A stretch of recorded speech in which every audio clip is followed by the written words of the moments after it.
여러분 안녕하십니까? 11월 18일 수요일 뉴스투데이 강원입니다.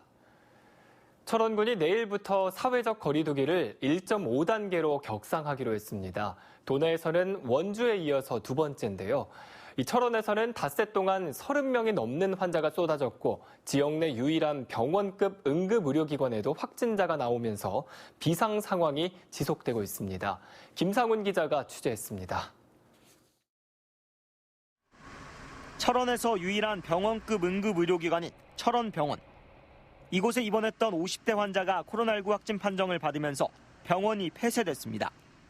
또 의료진과 입원 환자 등 200여 명이 모두 코로나19 진단검사를 받았고 환자가 나온 2층은 2주간 코호트 격리에 들어갔습니다.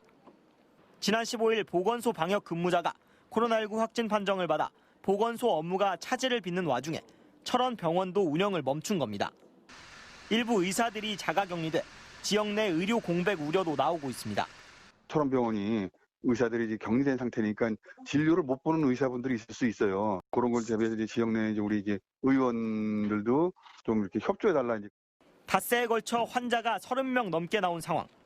특히 장애인 요양원 관련이 17명으로 집계됐는데 김하읍 체육시설과 보건소 등 미궁이었던 감염 경로가 일부 해소됐습니다. 강원도는 철원군이 수도권과 같은 생활권인 점을 고려해 19일부터 거리두기 단계를 격상하겠다고 밝혔습니다. 철원 지역이 지금 다소 인원수는 줄었습니다만 확진자가 계속 나오고 있고 또 경기도와 근접해 있기 때문에 이에 따라 철원 지역 학교는 등교 학생 수가 3분의 2 이하로 권고됩니다. 또 면적 150m 이상 식당과 카페에만 적용되던 테이블 간 1m 거리두기는 50제곱미터 이상으로 확대 적용됩니다. 강원도는 앞으로도 확진자가 계속 나오는 시군에 한해 검토를 거쳐 거리두기 격상 조치를 취하겠다고 밝혔습니다. MBC 뉴스 김상훈입니다. 수도권 금융 방문 판매와 관련한 주민 모임에서 확진 환자가 무더기로 발생한 인제군은 해당 지역 주민 절반 이상에 대해 코로나19 검사를 실시했습니다. 군부대 의료 인력까지 긴급 투입해 의료 공백을 메우고 있고 이 선검사 후분리 조치에 나선 결과 추가 확진 환자는 발생하지 않고 있습니다. 박민기 기자가 보도합니다. 수도권 금융 방문 판매와 관련한 주민 모임에서 시작돼 코로나19 확진 환자 26명이 발생한 인제군 북면. 임시 선별 진료소에는 아직도 검사를 받으려는 주민들의 발길이 이어지고 있습니다. 최초 감염 경로가 밝혀지지 않은 가운데 일상 속 조용한 전파가 이뤄지면서 어디서든 감염될 수 있다는 불안감 때문입니다. 지금까지 코로나19 검사에 참여한 주민은 4,500여 명. 인제 북면 주민 8,500명 가운데 절반에 가까운 수치입니다. 접촉자들을 상대로 해서 이제 그 역학조사에 의해서 조사를 했고요. 2일차서부터 이제 전체 주민을 대상으로 지금 오늘 3일째 진행을 하고 있습니다. 의료시설과 인력이 부족해 보건소마저 일반 업무는 중단할 정도의 지역 의료 위기는 군부대 의료진이 투입되면서 한숨 돌렸습니다.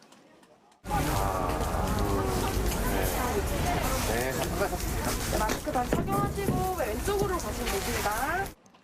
임시진료소에서 시료를 채취하는 4개 팀 가운데 3개 팀은 육군 12사단과 21사단 의료진입니다. 하루 검사 건수가 1,200건에 달할 정도로 신속한 검사와 차단 방역을 하는데 1등 공신 역할을 하고 있습니다. 저희 보건소 인력으로는 이 지금 벌어진 일이 해결이 될 수가 없어요. 근데 마침 21사, 12사단, 21사 그리고 국군 홍천병원에서도 오셔가지고 지금 이제 도와주시고. 인제군은 고속도로 휴게소 직원 집단 감염에 이어 수도권 금융 방문 판매 관련 주민 모임발 전파도 안정기에 접어든 것으로 판단하고 있습니다. 하지만 전체 확진자 8명은 무증상 감염 상태에서 확진 판정을 받았고 최초 감염 경로도 밝혀지지 않았다며 주의를 당부하고 있습니다. MBC 뉴스 박민기입니다. 원주의 중장기 발전 전략과 정책 과제를 논의하는 원주 미래발전 포럼이 발족했습니다. 정치권과 혁신도시 이전 기관, 학계가 손을 잡고 필요한 정책을 발굴하고 현실화하는 게 그 목표입니다. 권기만 기자가 보도합니다. 원주 국회의원과 혁신도시로 이전한 13개 공공기관, 대학, 산업계 대표들이 모여 원주 미래발전 포럼을 만들었습니다. 원주를 더 나은 도시로 만들기 위해 필요한 정책 과제를 찾아 함께 해결하자는 취지입니다. 지역에 있는 기관, 단체뿐만 아니라 국가균형발전위원회, 자치분권위원회 등 중앙부처도 참여해 보다 체계적이고 생산적인 논의가 펼쳐질 전망입니다. 리더 그룹이나 아니면 이제 싱크탱크나 이런 것이 꼭 필요하지 않는가 생각했었는데 또 그것은 그 정파적인 거 떠나서 원주 사람들 전부 이렇게 모여서 리더들이 같이 할 수 있는 그런 기회가 있으면 좋겠다. 그동안 관련 입법을 포함해 많은 논의와 토론, 연구들이 있었지만 원주 미래발전 포럼에서는 그 논의들을 구체화하고 이를 실현시키는 데 집중한다는 구상입니다. 도시에 관한 법률이 이번에 통과가 많이 되잖아요. 그렇기 때문에 약속한 걸 지키는 걸 확인하는 게 포럼이다. 회의하는 게 포럼이 아니다. 그렇게 생각합니다. 처음으로 열린 토론회에서 원창묵 원주시장은 여주 원주 복선전철 등 현안 사업을 통한 정주여건 개선을, 김용익 건강보험공단 이사장은 지역의 기관과 산업, 대학이 구성하는 이른바 인재 생태계 구축의 중요성을 강조했습니다. 살기 좋은 도시, 이것이 도시 경쟁력이라고 생각합니다. 앞으로 살기 좋은 도시를 만드는 데 노력하도록 하겠습니다. 원주 안에 그 커다란 브레인풀이 생길 수 있고 이 의료기기, 의료정보의 이 노동시장이 성립될 수 있는 정도의 수준이 돼야 된다. 포럼은 정기적인 회의를 통해 분야별 실천 과제를 찾아 명문화하고 해결을 위한 구체적인 업무를 추진한다는 계획입니다. MBC 뉴스 권기반입니다. 석탄 광산이 문을 많이 닫으면서 인구가 크게 줄어들고 있는 도내 폐광 지역 시군마다 빈집이 늘어나고 있습니다. 강원도가 이런 빈집을 활용한 창업을 유도해 눈길을 끌고 있는데요. 조규환 기자가 소개해드립니다. 작은 골목길에 있는 평범한 주택이 체험 공방으로 바뀌었습니다. 공방에서는 야생화로 만든 꽃차와 방향제, 작은 구슬로 만든 공예품을 사거나 직접 만들 수 있습니다. 버려진 빈집을 리모델링해 마을 주민들이 체험 공방으로 꾸민 겁니다. 한백산에서 자생하는 야생화가 유명합니다. 또 관광객도 야생화를 보기 위해서 많이 찾아오고 있는데 관광객들을 위해서 뭔가를 보여줄 수 있는 거를 찾다 보니까 폐공가를 활용해서 저희가 시작하게 됐습니다. 도내 폐광 지역 4개 시군에 방치되고 있는 빈집을 활용한 창업 지원 사업이 지속적으로 추진되고 있습니다. 강원도는 2017년부터 폐광 지역 개발 기금을 지원해 주민들이 빈집의 소규모 창업을 하도록 돕고 있습니다. 현재 강원도 경제진흥원이 사업을 위탁 관리하는데 지금까지 공방과 문화 카페, 스마트팜 등 30여 개 기업이 사업 지원을 받았습니다. 올해는 태백과 정선에서 각각 2곳, 영월과 삼척에서 각각 1곳이 창업을 합니다. 빈집 리모델링과 교육 컨설팅 비용으로 최대 1억 원까지 지원받게 되고 사업 실적에 따라 후속 지원도 받을 수 있습니다. 혜택이 많다 보니 올해만 41개 팀이 사업 지원을 신청할 정도로 관심을 끌고 있습니다. 소득 증대하고 일자리 창출에 이제 크게 기여하다 보니까 그 폐광 지역 4개 시군에서 많이 지원을 하고 있습니다. 그거를 다 수용 못하기 때문에 좀 더 그 예산을 많이 확보해서 빈집을 활용한 창업 지원 사업이 또 하나의 폐광 지역 공간 재생 사업으로 자리 잡아가고 있습니다. MBC 뉴스 조기환입니다. 원주에서 70대 확진자가 숨져 강원도 내 코로나19 사망자 수는 5명으로 늘어났습니다. 강원도에 따르면 지난달 집단 감염이 발생한 원주 식당 관련 확진자인 70대가 서울에서 치료를 받던 중 증상이 악화되면서 결국 숨졌습니다. 원주의 첫 코로나19 사망자로서 강원도 내에선 5번째 사례입니다. 중앙방역대책본부에 따르면 최근 도내 하루 평균 60대 이상의 고령 확진자 수는 4.6명으로 1.5단계 격상 기준을 충족했고 사용할 수 있는 중환자 병상도 1개밖에 남지 않았습니다.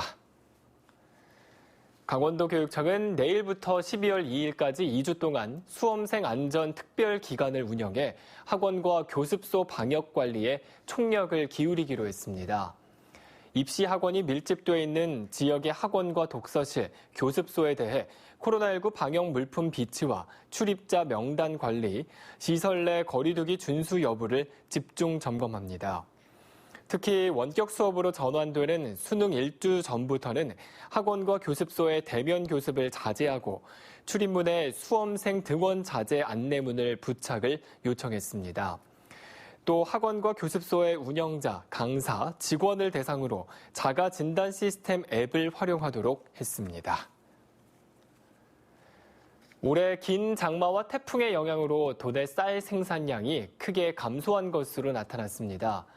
강원도에 따르면 올해 도내 쌀 생산량은 12만 7,387톤으로 작년 15만 901톤보다 18.4%인 2만 3,500여 톤이 줄어들었습니다.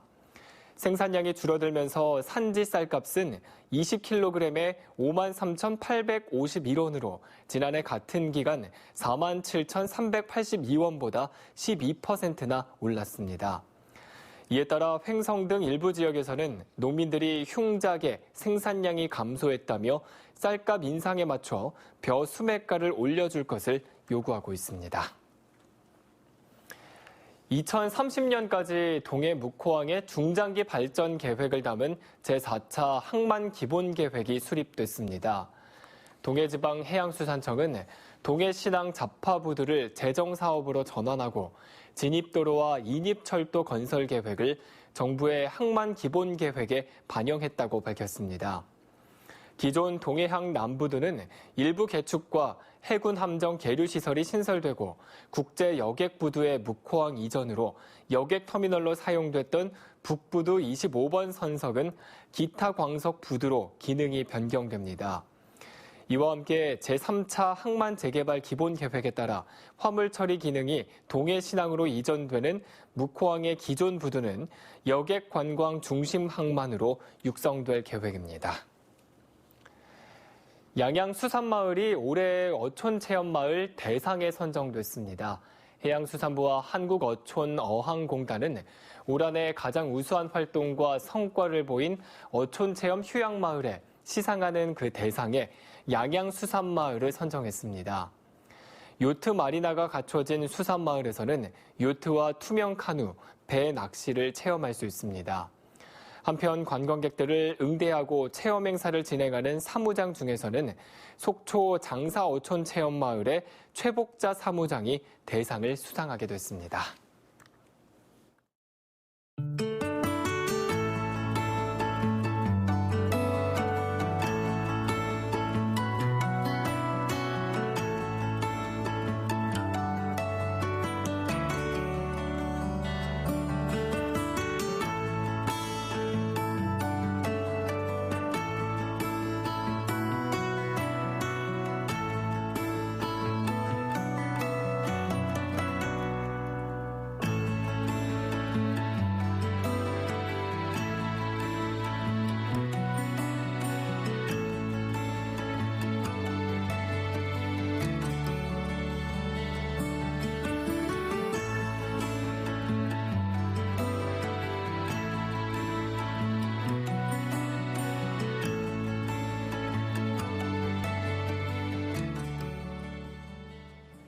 대입 수능 시험이 보름 앞으로 다가온 가운데 코로나19 감염에 대비해 조기 원격 수업에 들어가는 고3 교실이 늘어나고 있습니다.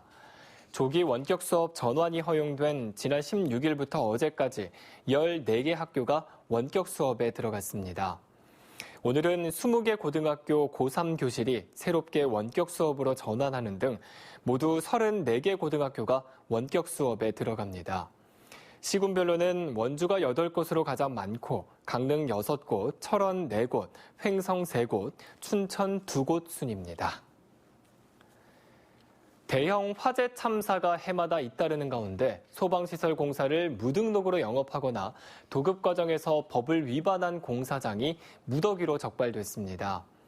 강원도 소방본부 특별사법경찰은 이달 초 공사장과 공장에 대한 소방법규 위반 사항 단속을 벌여 23건을 적발해 14건을 입건했습니다. 주요 적발 사항은 소방시설 공사 무등록 영업행위와 소방공사 도급, 하도급 위반, 소방시설 고장 상태 방치 등입니다. 강원도가 코로나19 위기 가구 긴급 생계지원금 신청 기한을 20일까지 연장합니다. 지원 대상은 재산이 중소도시의 경우 3억 5천만 원 이하, 농어촌인 경우 3억 원 이하로 코로나19 이후 실직이나 휴업, 폐업으로 인한 소득 감소만 확인되면 신청할 수 있습니다. 연장 기간에는 주소지 읍면동 행정복지센터 방문 신청만 가능하고 지급액은 1인 가구 40만 원, 2인 가구 60만 원, 3인 가구 80만 원, 4인 가구는 100만 원입니다. 횡성군의 외로움 공감단 베프 1기가 교육을 마치고 본격적인 마을 단위 돌봄 활동에 들어갑니다. 외로움 공감단 베프 1기는 횡성과 우천, 안흥, 둔내, 강림 지역에 55명이 참가해 6주 동안 전문 교육 과정을 수료했습니다. 지역 활동가들은 외로움 대상자를 발굴하는 등 마을 공동체 회복을 위해 노력하고 다양한 외로움 정책을 기획 실천할 예정입니다. 제1회 강호축 상생 강원 충북 마라톤 대회가 강원도청에서 출발해 결승점인 충북도청까지 149km 구간에서 펼쳐지고 있습니다. 내일까지 치러지는 이번 대회는 강호축으로 연결된 충북과 강원의 상생과 화합을 위한 스포츠 행사로 두 지역을 대표하는 중고등학교와 대학, 일반부 8개 팀 모두 200명이 참가했습니다. 첫날인 어제는 강원도청을 출발해 영월까지 49.1km, 또 도계 구간을 지나는 2일차는 48km, 마지막 3일차는 충주에서 청주 구간 51.8km를 달릴 예정입니다. 대한체육회가 학교 연계형 스포츠클럽 사업 대상으로 14개 시도 28개 클럽을 선정했습니다. 강원도에서는 삼척시 체육회의 핸드볼, 강원도 바이애슬론 연맹의 바이애슬론 2곳이 선정돼 앞으로 5년 동안 최대 20억 원을 지원받을 수 있게 됐습니다. 이상으로 뉴스투데이 강원을 마칩니다. 시청해주신 여러분 고맙습니다.